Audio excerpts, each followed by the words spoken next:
Bugün mayın 27'sidir. Üzüm ağaçları çiçək açıbdı. İstədim bunu çəkim sizə göstərim. Yəni mən bir ağacda, özdə bu normal budanmış bir ağacdır.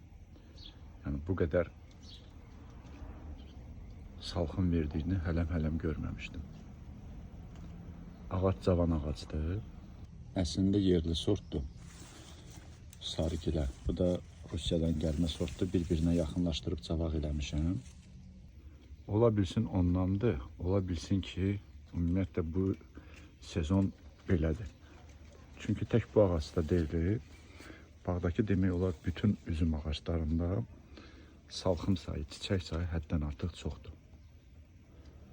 Allahın izni ilə görək havadakı bizim əleyhimizə işləməsə, yəqin ki, bu il yaxşı məhsul götürmək imkanımız olacaq. Təbii ki, bu salxımların hamısını mən ağacın üstündə saxlayan deyiləm.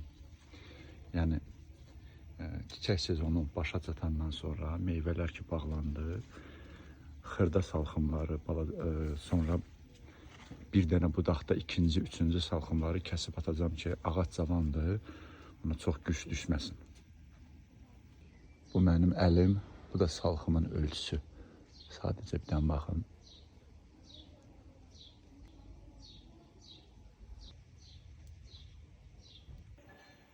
İki-üç gün ard-arda güclü külək əsib. Bir-iki dənə budağı sındırsa da, ümumən talvarda da vəziyyət belədir. Yəni, məhsul yaxşıdır.